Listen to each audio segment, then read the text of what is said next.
So in my last video, I talked about the importance of communication skills. And I think what correlates to that is empathy, being empathetic towards other people and understanding where not only where they're coming from, but being able to relate to it in a way that allows communication to flow freely. If you get stuck in a belief pattern, that's where you're going to be the rest of your life. If you think that you're never going to be rich, then that's what's going to happen. If you think that you're not successful, that in your mind you're not successful. One of the most liberating epiphanies I've ever had is the fact that the thing that I'm looking for is never going to be found outside of me. If you're looking for happiness, it's inside. You're looking for peace, that's inside. You're looking for success, that's inside.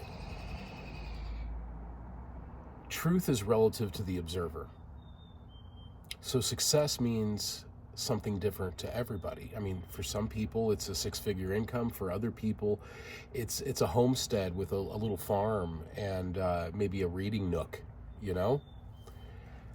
Success can mean just a greater liberation of the mind in such a way as to be conducive to who you would like to be. So you're probably doing fine.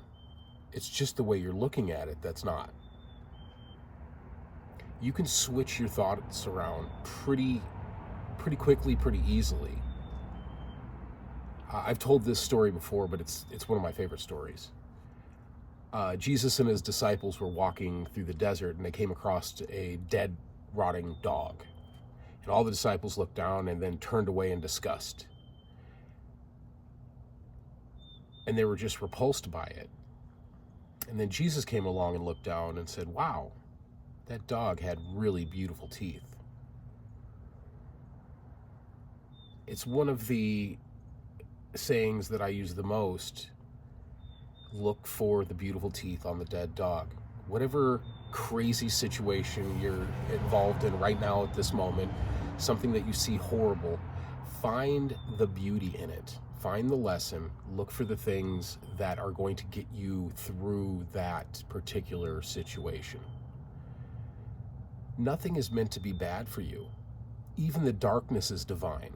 Nothing is outside the scope of source. So everything is beautiful in its own weird little way. And when you change your thoughts around, you start seeing the positives. That's what gratitude is all about. Get up in the morning, put your feet on the carpet, and be grateful for that carpet beneath your feet.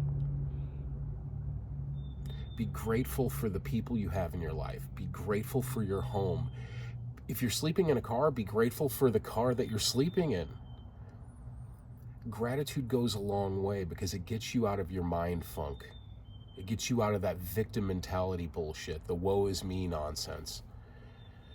Because where your thoughts go, energy flows. So if you think negatively, that's what you're going to encounter.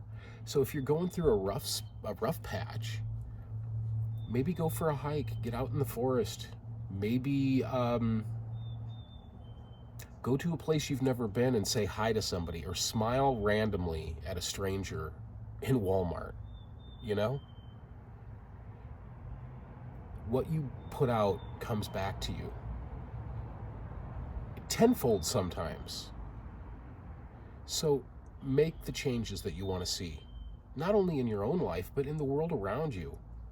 You know, I mean, we are so politically divided right now. And then, you know, there's all sorts of other divisions. We have divisions over gender and sexuality, and none of that shit matters. Not even a little bit. You're not living that life. If you have a problem with it, so what? That's one of my favorite mantras. And I've adopted it a couple months ago. It's just, so what? A stupid little thought pops up in your head that's not even you. It's based on some bullshit turmoil that you had when you were growing up. So what? It's not who I am. That's not me. You get to make the changes. That's what's fucking beautiful about life. You get to make the changes. Nobody else does.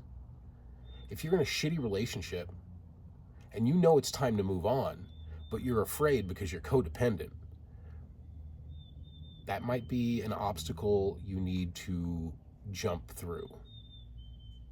Because I tell you what, the thing that you're afraid of, the thing that hurts, is the thing that you need to do. And it can be sad. It can be sad walking away from people or having people walk away from you. But if it's not making your life better or worth living, and people, I mean, here's the lowdown of that. Some people don't hear you. You can say something to somebody and they could take it negatively, and it wasn't even intended that way. That's a problem. So look at your communication skills and look at other people's communication skills, and are you able to actually sit down and have a conversation with somebody on the same level, in the same area? If you can't, like if you're being abused by your spouse, it has to stop before it gets dangerous, before somebody gets hurt, like physically hurt or thrown in jail or whatever. You got to get out of that shit. If you're having a problem with drinking, and you know you do, you know if you have a problem with drugs or alcohol, you know it. You make up excuses. You say, no, that's not why. The cocaine isn't making me angry. Of course it is. It's taking all of those little problems that you're hiding away in yourself and turning it into anger. Alcohol does the same thing. Most of the things that we do are related to shame and guilt and the dopamine we get from that. We like feeling shitty about ourselves. So we do things specifically to make ourselves feel guilty or ashamed. You know when you're over a problem when you don't feel guilty for it, when you don't feel shame for what you're about. Because there shouldn't be any shame or guilt for what you're doing. If there is, that's where the problem's at. And maybe you need to take a step back, take a break. I have a few meditation students that used to have like porn addictions. I said, well, if you got a problem with porn, you need to turn the porn off. Leave your phone at home. You leave it in your car. You can live a few hours without it, a few days. You don't need to check it all the time. It can become an addiction too. Whatever is distracting you from the real work is the problem. You're not the problem. It's your reaction. It's your belief of the problem that's the problem. Intrinsically, we're all a bunch of little 5-year-olds inside of big bodies. And when you start looking at people that way, life gets a lot easier, because when somebody snaps off at you, you can hear them judging themselves for something they're ashamed of, for something they feel guilty for. And so it's not personal. Very little in this life is personal. It's a reflection of the inside of us that hurts. And the reason it hurts is because we fucking refuse to heal it. Because the only way to heal it is going through the pain of the healing. The amount of pain that you feel when you do shadow work. Like if you get a chance, read some Carl Jung. It's pretty amazing, and you can spot it on YouTube too. There's some really amazing things that he did and said. I mean, modern psychology it wouldn't be anything without Jung. But if you're not feeling it, you're not healing it. And it's sad, man. I mean, I remember going through some shit where I cried every single time I meditated. I would meditate for an hour, man, and then I would cry for 30 minutes. And some of it was great, because some of it was just an absolute release of whatever it was that I was holding on to. And some of it was genuine sadness, you know? I mean, it's okay to miss people. It's okay to miss the people in your life that just, you know, that passed away or that left you, that didn't meet your needs because you couldn't meet your needs.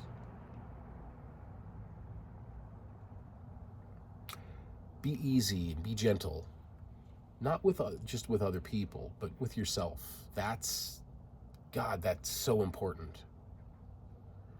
You're not a bad person. Nobody really is. I mean, nobody's truly evil or truly good. It's all shades of gray. And what we're trying to find is that balance in the center, that middle ground, that place between thoughts of, is this bad or is this good? We're trying to find the places where we can heal, where we can truly be ourselves, and we can allow the right people to come into our lives. Because when you let go of things that no longer serve you correctly, the right things come in. If you're being abused, if you're in a shitty job, and you just hate it, you're hating every minute of your life, apply to other jobs. Maybe beef up your education a little bit. Take a course in something. Get a certificate. Find a way out. There's always a way out. You never are stuck where you think you're stuck. It's just not true. It's a belief pattern that we assimilate into ourselves to justify these terrible childish reactions to traumas we've endured. And in that way, you can kind of find compassion for people, because whatever you're going through, other people are going through either the same thing or something even worse, maybe even a little lesser. It depends on where you're at in your head. There's no separation. I hear people talk about, especially the spiritual foo-foo stuff, about, like beating the ego or getting rid of the ego. And that's the last thing you want to do. The ego was there to protect you all those years when you were a little kid and you were afraid in your bed of monsters that would crawl out and try to gobble you up. Your ego's fine.